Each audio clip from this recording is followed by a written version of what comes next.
اگر آپ کو ہماری ویڈیو اچھی لگتی ہے تو سبسکرائب کریے۔ اور ان کی شان تو یہ ہے کہ کھاتے ہیں تیرے در کا، پیتے ہیں تیرے در کا، پانی ہے تیرا پانی، دانا ہے تیرا دانا۔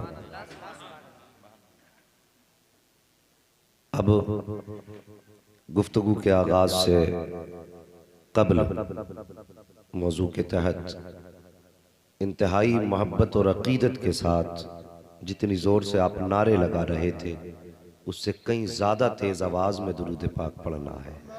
پڑھیے بآواز بلند، اللہم صلی علی سیدنا و شفیعنا و نبینا مولانا محمد معدن الجود والکرم وآلہ واصحابہ وبارک وسلم، صلاۃ و سلام علیکہ یا رسول اللہ صلی اللہ تعالیٰ علیہ وسلم۔ سنانے اپنی بربادی کے افسانے کہاں جاتے، بس جاگ کر کے تھوڑی دیر گفتگو سن لیں۔ سنانے اپنی بربادی کے افسانے کہاں جاتے، تیرا در چھوڑ کر خواجہ یہ دیوانے کہاں جاتے، تیرا در چھوڑ کر خواجہ یہ دیوانے کہاں جاتے، ہمیشہ بھیک ہم نے تو اسی چوکھٹ سے پائی ہے۔ اگر سچائی ہو تو پھر سب بولیں، ورنہ پھر اپنی زبان بند رکھیں۔ بولیں گے تو خواجہ غریب نواز کی توجہ زیادہ ہوگی۔ بولنے کا مطلب یہ ہوتا ہے، میں سمجھا دوں، بولنے کا مطلب یہ ہوتا ہے کہ یہ کوئی نہیں کہہ سکتا ہمارے نبی کو ہماری خبر نہیں ہے کوئی جو یہ کہہ دے خبر نہیں ہے؟ سب کا اعتقاد اور ایمان یہ ہے نبی چاہے تو ایک نظر اٹھا دیں تو پوری بستی کو دیکھ سکتے ہیں۔ ٹھیک ہے، تو فرمایا گیا کہ ان کی توجہ اپنی طرف کرنے کے لیے سرکار کے نام کے نعرے لگائے جاتے ہیں، اور رب کی ذات کو اپنی طرف متوجہ کرنے کے لیے اس کی تسبیح بیان کی جاتی ہے، اور ان کی محفل میں بیٹھ کر کے غریب نواز کو متوجہ کرنے کے لیے ان کے نام کی صدائیں لگائی جاتی ہیں۔ تھوڑی سی باتیں ذرا سنجیدگی سے سن لیں۔ جوانوں بزرگوں نے کہا ہے جوش ضروری ہے لیکن جوش کے ساتھ ہوش بھی ضروری ہے۔ ایک صاحب بیان کر رہے تھے، میرے حسین کا سر کٹا، سر تن سے جدا ہوا، شہادت پائی، تو نیچے سے دوسرا بولا واہ واہ سبحان اللہ، کیا کہہ دیا۔ تو ذرا دھیان رکھ کے بولا کریں، کہاں ہمیں سبحان اللہ کہنا ہے، کہاں اللہ اکبر کہنا ہے، یہ بہت زیادہ ضروری ہے، اس کا بیلنس رہنا چاہیے۔ ہاں جذبہ خوب ہے، میں نے آپ کو سنا، آپ کے مائک کی آواز اتنی وہاں نہیں جا رہی تھی کمرے تک جتنی آپ لوگوں کی بغیر مائک کے جا رہی تھی۔ ہاں اللہ سلامت رکھے، اگر کسی کا گلا بیٹھ بھی جائے نا آج کی محفل میں تو صبح کو جا کے ماں کے قدم چوم لینا اور کہنا ماں تیرے دودھ کا اثر تھا کہ آج میں اپنی آواز مصطفیٰ کے ذکر کے نام کر کے آ گیا۔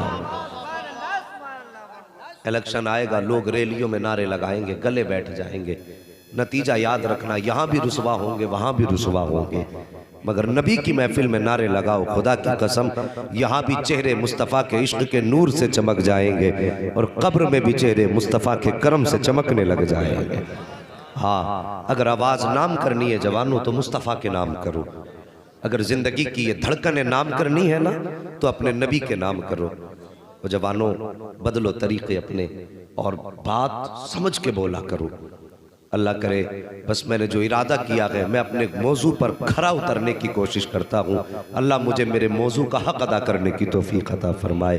سنانے اپنی بربادی کے افسانے کہاں جاتے، تیرا در چھوڑ کر خواجہ یہ دیوانے کہاں جاتے، ہمیشہ بھیک ہم نے تو اسی چوکھٹ سے پائی ہے، ہم اپنا دامن امید پھیلانے کہاں جاتے، ہم اپنا دامن امید پھیلانے کہاں جاتے، اور پھر کیوں نہ مانگے تیری چوکھٹ سے، تو تو اس ذات کا شہزادہ ہے جس کے بارے میں بریلی کے امام نے کہا ہے۔ اعلیٰ حضرت امام عشق و محبت فرماتے ہیں کہ ہاتھ جس سمت اٹھا غنی کر دیا، موجے بحر سخاوت پہ لاکھوں سلام، اور جب ان کی دریا دلی دیکھی اور ان کے نوازنے کا انداز دیکھا فرمانے لگے اللہ اکبر، کون دیتا ہے دینے کو منہ چاہیے، دینے والا ہے سچا، ارے بول دو بھائی، دینے والا ہے سچا۔ ہمارا نبی جسے بولنے میں ٹینشن ہو یہ پیسے لے جائے لیکن بولے ضرور. ہاں یہ تبرک ہے، ہمیں مل جائے یا تمہیں مل جائے، ٹھیک ہے، بولے ضرور. تو اس شہزادے کی آج بات شروع کرنے لگا ہوں. قاری صاحب قبلہ تشریف لے آئے ہیں، ان کی محبت پہ حاضری کا شرف ملا ہے. یقین جانیے بڑی مصروفیت ہے، رمضان کے مہینے کی پہلی تاریخ تک فرصت نہیں ہے ایک دن کی بھی. بس اللہ تعالیٰ ہمت بھی دے، طاقت بھی دے، جرت بھی دے. اور بس صاحبو میں سفر کا آغاز کرتا ہوں. قبلہ بس اب اٹھ کے تو نہیں جائیں گے انشاءاللہ؟ ہاں اللہ سلامت رکھے. اور آپ لوگ بھی اٹھ کے نہیں جائیں گے تھوڑی دیر؟ اللہ سلامت رکھے. جو جلسہ دیکھنے آئے تھے وہ دیکھ کے جا چکے ہیں، اور جو سننے آئے ہیں وہ ابھی تک بیٹھے ہوئے. دیکھیے مت یہ اب نہیں ٹوٹے گا، یہ اب نہیں ٹوٹے گا. ہم مائک رات دن ٹھیک کرتے ہیں، آپ کے جلسے کبھی کبھی ہوتے ہوں گے. یہاں 365 دن میں کم سے کم 400 تقریریں کرنی رہتی ہے. خیر توجہ کیجئے، نقصان ہونا تو ہو گیا، اور غصہ تھوڑا کنٹرول میں رکھا کریں. ہاں ہو سکتا ہے کبھی شیر سے سوا شیر سے پالا پڑ جائے، کبھی زمینیں بیچ کے بھی پیچھا نہیں چھٹتا ہے. مہربانی کریں اور تھوڑا حساب سے بات کیا کریں. مجھ سے تکلیف پہنچی ہے میں معذرت چاہتا ہوں، اور آپ سے مجھے تکلیف پہنچی ہے میں اللہ رسول کی رضا کے لیے معاف کرتا ہوں. بس بہرحال مہربانی کریں، ہم مسلمان ہیں اور مصطفیٰ کی امتی ہیں، آپس میں پیار محبت سے بات کیا کریں. ذرا جھوم کے درود پاک پڑھیے صلی اللہ علیہ النبی الامی والہ صلی اللہ تعالیٰ علیہ وسلم. صلاۃ و سلام علیک یا رسول اللہ صلی اللہ تعالیٰ علیہ وسلم. سنجر کی زمین ہے، بستی ہے، لوگوں کا اصول ہے کہ وہاں کے سارے لوگ رات کو تہجد پڑھا کرتے تھے. جس بستی میں غریب نواز پیدا ہو، کوئی بستی ہمارے جیسی تو نہیں ہوگی نا، پھر وہ بستی بھی اللہ والوں کی رہی ہوگی. کتنی شان والے لوگ تھے. ہر انسان جو کلمہ پڑھنے والا تھا رات کو اٹھ کے تہجد پڑھتا تھا. ہاں ہر انسان کا دستور تھا، تہجد پڑھنے کے لیے اٹھتے تھے. ایک دن نا رات کو تہجد پڑھنے کے لیے اٹھے تو جو پہلے شخص کی آنکھ کھلی نا اسے آسمان پہ سفیدی دکھائی دی. گھڑیاں آج ہیں، اس وقت گھڑیاں نہیں تھی. 800 سال پرانی بات کرنے لگا. وہ آسمان کو دیکھ کر کے وقت کا اندازہ لگاتے تھے. آسمان پہ سفیدی پھیلی، اس کی آہ نکلی. کہنے لگا افسوس آج تہجد کی نماز قضا ہو گئی. جیسی وہ اٹھا دوسرا اٹھا، اس نے بھی سفیدی دیکھی، اس کو بھی یہی احساس ہوا کہ تہجد کی نماز قضا ہو گئی ہے. اب آگے بڑھے، چوراہے پہ پہنچے. کہا کیا بات؟ کہا افسوس آج تہجد کی نماز چھوٹ گئی. کہا کیوں؟ کہا دیکھتے نہیں وہ صبح صادق ہو گیا، صبح صادق طلوع ہو چکی ہے، یہ روشنی صبح صادق کی ہے. اب تہجد کی نماز نہیں پڑھی ہم نے. وہ دونوں باتیں کر رہے تھے. لوگ درجہ بدرجہ ترتیب بترتیب اٹھتے رہے، باتیں کرتے رہے. گھر سے نکلے مسجد کی طرف. جب مسجد کی طرف آئے نا تو راستے کے اندر اللہ اکبر میرے غریب نواز آپ کے والد گرامی سر سید غیاث الدین رحمت اللہ تعالیٰ علیہ سے ملاقات ہو گئی. غریب نواز کے والد گرامی سے ملاقات ہو گئی. آپ نے لوگوں کے چہرے دیکھے، دیکھ کے کہنے لگے بات کیا ہے؟ کہنے لگے حضرت جی کیا بتائیں، آج تہجد کی نماز نہ مل سکی. کہا کس لیے؟ کہا دیکھو فجر طلوع ہو چکی ہے، آسمان پر سویرے کے نشان نظر آ رہے ہیں، یہ سفیدی ہے، صبح صادق کی ہے. آپ مسکرائے، فرمایا ابھی فجر طلوع نہیں ہوئی ہے. کہا حضرت جی اگر فجر طلوع نہیں ہوئی ہے تو بتاؤ یہ آسمان پہ سفیدی کیسی ہے، یہ روشنی کیسی ہے؟ آپ مسکرا کے فرماتے ہیں شاید تمہیں پتہ نہیں ہے، آج میرے گھر کے اندر ایک شہزادہ پیدا ہو چکا ہے جس کی پیدائش کی وقت سے آسمان پر سفیدی ہے. اور کہا تم کیا جانو، یہ آسمان تو کچھ بھی سفید نہیں ہے. اگر روشنی دیکھنی ہے تو غیاث الدین کے آنگن میں دیکھو، جب سے بیٹا پیدا ہوا ہے ساری دیواروں سے نور چھن چھن کے برسنے لگ گیا. واہ واہ واہ، سبحان اللہ سبحان اللہ، زندہ باد. اللہ اکبر. سرکار خواجہ غریب نواز کی پیدائش ہوئی. اتنے حسین تھے، اتنے حسین تھے کہ آپ کے چہرے کا نور پورے گھر میں بکھرا ہوا تھا. اللہ اکبر. اتنے حسین پیدا ہوئے. والدہ اپنے شوہر سے کہنے لگی میرے سرتاج بتاؤ تو صحیح اس کا نام کیا رکھنا ہے. سرتاج کہنے لگے میں بھی یہ سوچ رہا ہوں. آپ کہنے لگے کیا رکھیں کیا رکھیں. خاتون کہنے لگی میرے خواجہ غریب نواز کی امی نام تھا ام الورا اور مشہور تھی ماہ نور کے نام سے. یہ یاد رکھنا، اپنے ماں باپ کا نام یاد ہے تو پھر خواجہ پاک کے ماں باپ کا نام یاد بھی ہونا چاہیے. ام الورا نام، مشہور تھی ماہ نور کے نام سے اللہ اکبر کہنے لگی کتنی پیاری بات ہے، ذرا دل پہ لکھنا۔ کہنے لگی پریشان کیوں ہوتے ہو؟ کہا نام کیا رکھیں؟ کہا ایک بات بتاؤں؟ کہا کیا؟ جب یہ بیٹا میرے شکم میں تھا نا، میرے خواب میں بڑے بڑے بزرگ آتے رہے اور کہا کرتے تھے خاتون اللہ تیرے شکم کو بھی حسن کرے، تیرے آنے والے بیٹے کو بھی حسن کر دے۔ اللہ اکبر کہتی ہے ایک بار کی نہیں ہے، بار بار کی بشارتیں ہیں۔ آپ مسکرائے فرماتے ہیں پھر آج سے ہم نے اپنے بیٹے کا نام حسن رکھ دیا ہے۔ سرکار خواجہ غریب نواز کا نام کیا ہے؟ حسن۔ اصل نام کیا ہے؟ حسن نام ہے آپ کا، حسن سنجری۔ اللہ اکبر۔ وقت بدلا، وقت گزرتا گیا، باپ سے اپنے قرآن سیکھا آپ نے، اور قرآن اتنے خوبصورت لہجے میں پڑھتے تھے آپ کہ جب آپ قرآن پڑھتے تھے تو ہوائیں تھم جایا کرتی تھی، پرندے ٹھہر کر کے آپ کی تلاوت سنا کرتے تھے۔ اللہ اکبر۔ عمر شریف 14.5 برس کی ہوئی، باپ کا سایہ سر سے ہٹا۔ اور یاد رکھنا لوگوں، جب اللہ کسی کو رتبے بلند دیتا ہے نا تو پھر بچپن سے آزمائشیں بھی دیا کرتا ہے۔ 14.5 سال کی عمر شریف والد کا انتقال ہوا، وراثت میں آپ کو ایک پنچکی ملی اور ایک باغ ملا۔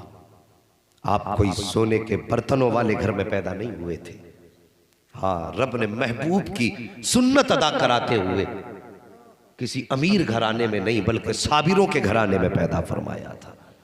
میری بات سمجھ میں آ رہی ہے آپ کے؟ کیسے گھرانے میں؟ کچھ لوگ بولے، ذرا سارے بولو، کس گھرانے میں؟ صابر گھرانے میں آپ کو پیدا فرمایا۔ آپ کے حصے میں پنچکی اور ایک باغ آیا۔ آپ کیا کرتے تھے نا، باغ میں آپ بیٹھ جاتے، کام کرتے رہتے، قرآن پڑھتے رہتے، آپ جھوم کر کے قرآن پڑھتے بیٹھ جایا کرتے، پرندے آتے قرآن سنتے۔ کئی بار ایسا ہوا کہ سرکار غریب نواز 14.5 سال کی عمر کے بعد 15ویں سال میں چل رہے ہیں، قرآن پڑھ رہے ہیں، کیا دیکھتے ہیں؟ باغ میں خود بخود صفائی ہوتی جا رہی ہے، خود بخود پنچکی چلتی جا رہی ہے۔ کئی دن ہو گئے دیکھتے دیکھتے، ایک دن غریب نواز کے دل میں خیال آیا، موئن آپ کہتے ہیں حسن ذرا دیکھ تو سہی یہ پانی کہاں سے چل رہا ہے، یہ چکی کیوں گھوم رہی ہے، آخر کون ہے جو باغ میں صفائی کرتا ہے؟ پتا ٹوٹ کے گرتا ہے اس سے پہلے اٹھا لیا جاتا ہے، آخر صفائی کرنے والا کون ہے؟ آپ باغ کی طرف بڑھے اور جانے کے بعد کہا دوستو اپنے دوست سے چہرہ نہیں چھپایا جاتا ہے، ذرا چہرہ تو دکھاؤ، تم ہو کون جو میرے باغ میں کام کرتے ہو؟ اتنا کہنا تھا 4 چہرے نگاہوں کے سامنے آئے، بڑے عجیب چہرے تھے۔ آپ نے فرمایا کون ہو؟ لیکن کسی کو انہوں نے ان سے ڈرایا نہیں۔ آج کچھ بھی نہیں ہوتا تھیلے میں پھر بھی کہتا جن تابع ہے، زیادہ بولا تو گھر تباہ کر دوں گا تیرا۔ ہے کچھ بھی نہیں، اپنے پلے کچھ نہیں، دوسروں کے در بدر بھیک مانگ کے کھا رہا ہے، اور دعوے اتنے بڑے پتہ نہیں 4 رکھتا ہوں تھیلے میں۔ سلیقہ سیکھ میرے غریب نواز کی چوکھٹ سے، عمر 14 سال ہے، نوکری جنات کر رہے ہیں، آپ نے کچھ نہیں کہا تھا، آپ اپنے کام میں مصروف ہو گئے۔ اللہ اکبر۔ علم دین سیکھا آپ نے، علم دین سیکھنے کے بعد اللہ اکبر، اس سے پہلے کی کہانی بتاؤں، آپ اپنے باغ میں بیٹھے تھے، آپ کے باغ کے اندر ایک بزرگ نام حضرت ابراہیم قندوسی رحمت اللہ تعالیٰ علیہ، یہ مجذوب آدمی تھے، آپ کے باغ میں آئے، جیسے آ کے بیٹے میرے غریب نواز سے کہتے ہیں بیٹے بھوک لگی ہے۔ اللہ اکبر۔ آتا ہے فقیروں پہ انہیں پیار کچھ ایسا، خود بھیگ دیں اور خود کہیں منگتے کا بھلا ہو۔ آکے کہتے ہیں بیٹے بھوک لگی ہے، غریب نواز کہتے ہیں اچھا بابا ذرا ٹھہر جائیے۔ ان مجذوب کو بٹھایا، آپ باغ میں گئے، پکے ہوئے انگور کا ایک گچھا لائے، لا کر کے رکھا، ایک ایک انگور دھو کے بزرگ کو دیتے جا رہے ہیں، کھلاتے جا رہے ہیں۔ آج کسی کے آم کے باغ میں قدم رکھ دینا، ہم نہیں جانی اگر ٹانگوں پہ لٹھ نہ مارا تو پھر کہنا مولوی تو غلط کہہ کے گیا تھا۔ یہ آج کی کنجوسی ہے، اور ان کے گھر کی ثقافت دیکھو، ایک ہی باغ ہے، آکے کہا بیٹے بھوک لگی ہے، جو سب سے پکا گچھا تھا وہ لائے ہیں، ایک ایک انگور کھلاتے جا رہے ہیں۔ مجذوب کہتے ہیں بیٹے تمہارا نام کیا ہے؟ اتنا سنا آپ فرماتے ہیں مجھے حسن کہا جاتا ہے۔ کہا کس گھرانے سے تعلق رکھتے ہو؟ آپ کہتے ہیں میرے باپ بھی سید ہے، میری ماں بھی سید ہے، ماں حسنی سید ہے، باپ حسینی سید ہے۔ اتنا کہا تھا، کہتے ٹھہر جائیے۔ اللہ اکبر۔ جو ہاتھ میں انگور تھا بزرگ کے ٹھہر جاتا ہے ہاتھ، اس کے بعد آپ نے اپنی جیب میں ہاتھ ڈالا, آدھی روٹی کا ایک ٹکڑا نکالا, نکالنے کے بعد کہتے ہیں آج حسن میری تلاش مکمل ہو چکی ہے. اتنا غریب نواز سن کے کہتے بابا کہنا کیا چاہتے ہو؟ کہتے تم نہیں جانتے ہو, جو میرے پیر و مرشد تھے مجھے انہوں نے ایک روٹی عطا فرمائی تھی اور کہا تھا آدھی روٹی پوری زندگی تجھے کھانی ہے, اور یہ آدھی روٹی تیرے پاس امانت کے طور پہ رہے گی. جیسی اتنی بات کہی ہے, کہا حضرت امانت کس کی؟ کہا میرے مرشد نے کہا تھا سنو, جب تم اپنے سفر پہ ہوگے تمہاری ملاقات ایک بچے سے ہوگی جس کا نام حسن ہوگا, وہ خاندان سادات سے ہوگا. اللہ اکبر کا جب اس سے ملاقات ہو جائے تو آدھی روٹی اس کو دے دینا. اتنا سنا غریب نواز کہتے ہیں بابا اس روٹی سے ہوگا کیا؟ فرماتے یہ تو تم جانو اور دینے والا جانے, پہنچانا میرا کام تھا. غریب نواز نے وہ ہاتھ میں روٹی لی ہے, کہا حضرت جی کھانا کب ہے؟ کہا ابھی کھا لو. میرے غریب نواز نے ایک لقمہ توڑا ہے, جیسی وہ لقمہ حلق کے اندر گیا ہے دل کی دنیا بدل جاتی ہے. بس اب ایک ہی دھن تھی کہ کوئی ایسا مرشد مل جائے جو خدا تک پہنچا دے, کوئی ایسا ملے جو مصطفیٰ تک پہنچا دے. اللہ وقت پر یہ جستجو بڑھ جاتی ہے. آپ پیر کی تلاش میں نیشا پور کی سرزمین پر پہنچے ہیں. وہاں پہ حضرت خواجہ عثمان ہرونی رحمت اللہ تعالیٰ علیہ, جن کو خواجہ عثمان ہارونی کہا جاتا ہے, آپ کی بارگاہ میں پہنچ جاتے ہیں. جانے کے بعد دست ہاتھ میں ہاتھ دیا ہے, مرید ہوئے ہیں. اب پیر و مرشد نے بٹھایا ہے, آپ کو عمل کرائے جا رہے ہیں. فرمایا بیٹے ذرا بیٹھو تو سہی. غریب نواز بیٹھے ہیں, آپ کو کچھ وظیفہ بتایا گیا. آج تو صاحب نہ کچھ آتا ہے نہ جاتا ہے. کہتے صاحب آنکھیں بند کر کے کہتے دے ورنہ تختہ پلٹ دیں گے, دے ورنہ تجھے تباہ کر دیں گے. ایک ایسا ہی آ گیا تھا بھکاری میرے اعلیٰ حضرت کی چوکھٹ پر. لوگ کہتے ہیں اعلیٰ حضرت نے شرک کو بڑھاوا دیا ہے, اعلیٰ حضرت نے کفر کو بڑھاوا دیا ہے. نادان اعلیٰ حضرت نے عقیدے کی حفاظت کی ہے اور کس شان سے حفاظت کی ہے. ایک بھکاری میرے رضا کی چوکھٹ پہ آیا اور آ کے کہنے لگا اتنے روپے دو, 5 روپے دو, ورنہ تمہاری حویلی کا تختہ پلٹ دوں گا. میرے امام مکان سے باہر نکلے, کہتے پیسے جتنے چاہے اتنے لے جا, لیکن خدا کی حکومت میں حکمرانی میں دخل اندازی نہ کر. یہ تیرا جملہ شریعت کے خلاف ہے, جو تو کہہ رہا ہے یہ غلط ہے. یہ جملہ نہ کہہ. اسے معلوم نہ تھا آج پالا کس سے پڑ گیا ہے. آج پالا صرف ایک مولوی سے نہیں بلکہ مصطفیٰ کے در کے قلندر سے پڑ گیا تھا. آپ فرماتے ہیں یہ جملہ نہ کہہ بلکہ جتنے چاہے پیسے لے لے. اس نے کہا پیسے 10 دیتا ہے تو دے, ورنہ حویلی پلٹ دوں گا. ماں نے اندر سے آواز دی, اے بیٹے بھکاریوں کے منہ نہیں لگا کرتے ہیں,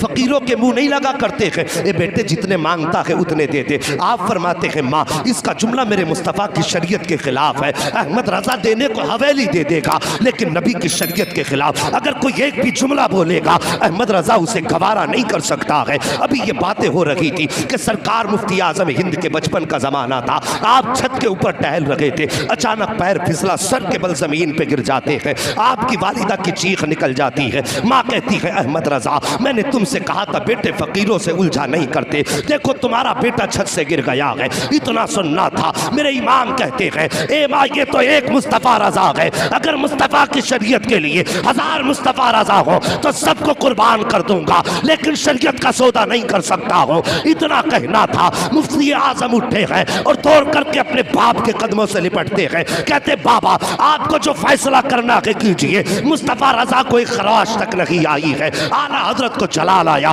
آپ نے اپنے پیر کے جوتی کو آگے کیا تھا. فرماتے سن تو حویلی پلٹنے کی بات کرتا ہے, احمد رضا کا جوتا پلٹ کے دکھا دے. اس نے ایک ہاتھ لگایا ہے, جوتے کو نہیں ہلا پایا. دوسرا ہاتھ لگایا ہے, جوتے کو نہیں ہلا پایا ہے. پوری طاقت لگا دی, جوتا نہیں ہلا پایا. پیچھے ہٹ کے کھڑا ہو گیا. کہنے لگا مولانا تمہارے پاس کوئی جادو ہے جس کی وجہ سے جوتا جام ہو گیا ہے. میرے امام نے مسکرا کے فرمایا تھا سنیے اپنی جہالت والی باتیں اپنی جیب میں رکھ. میں جادو کی بنیاد پہ نہیں بلکہ جو بھی کہتا ہوں مدینے والے مصطفیٰ کی حکومت. واہ بابا, نعرہ تکبیر, نعرہ رسالت, نعرہ غوثیت, مسلک اعلیٰ حضرت فیضان